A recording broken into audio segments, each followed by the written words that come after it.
Hello guys! Welcome back po ulit sa aking channel. So for today's vlog po guys ay i-share ko po sa inyo kung paano ako kumuha ng birth certificate sa PSA through online po. Yan. So dito sa may search bar po ay sinearch ko lang yung PSA helpline.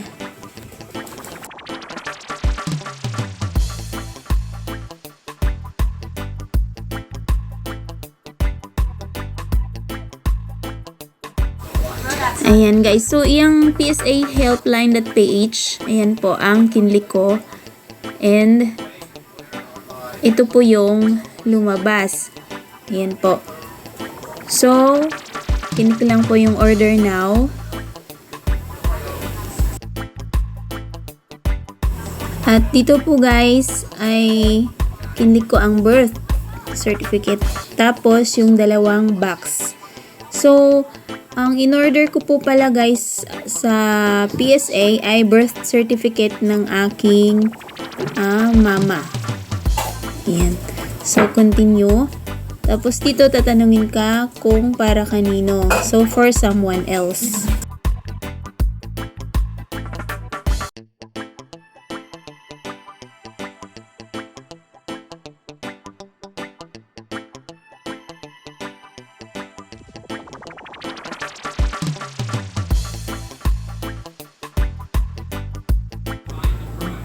Ayan, dito naman guys ay yung information ko or ikaw kung sino po ang magre-request.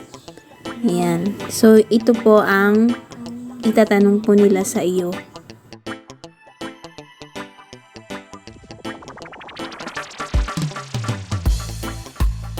Ayan, i-fill up lang po itong mga hinihingi po.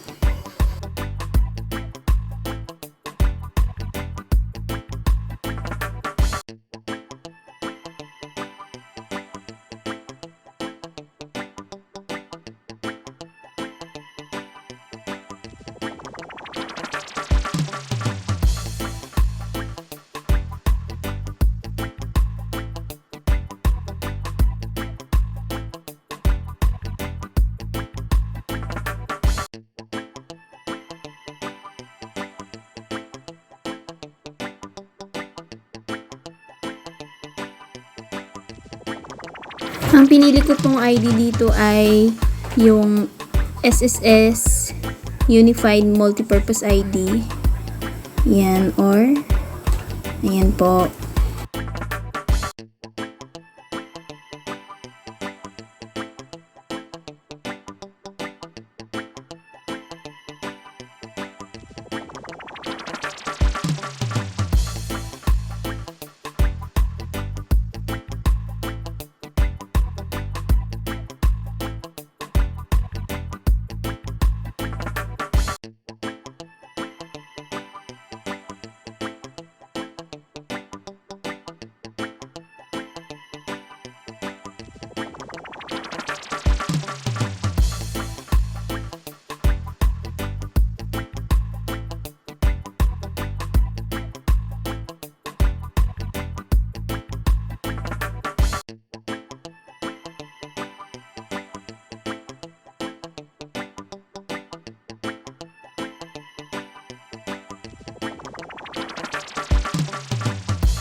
Ayan po, tapos ko na siyang i-fill up. So, bali, isang copy, 365 po ang bayad.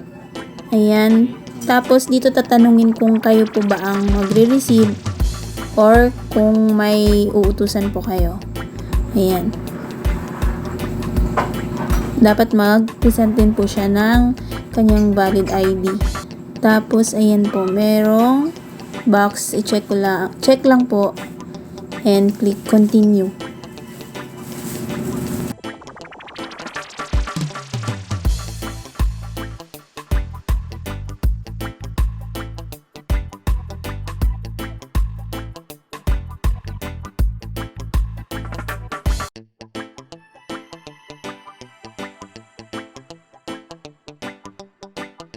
At ito na nga po guys, meron na siyang binigay na reference number for birth certificate. Yan po ang gamitin nyo para magbayad po, yung reference number. Ayan. Tapos ito po yung mga pagpipilian. So ang pinili ko po ay GCash. Ayan. So ilagin mo lang po dito yung GCash mo. Dire-diretso lang po yon.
Ayan guys, successful po yung payment niya.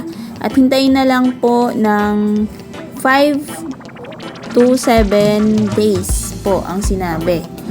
Ayan, so hintayin ko na lang po na i-deliver dito.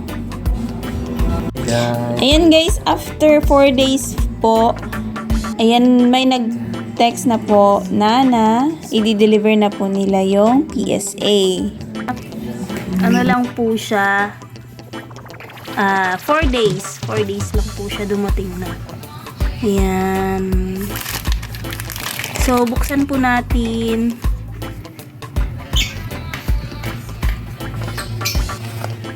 Ayan. So, buksan natin.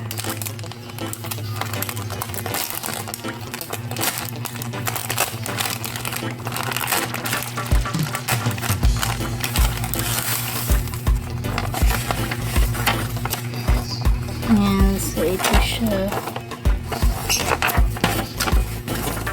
Ayan, Philippine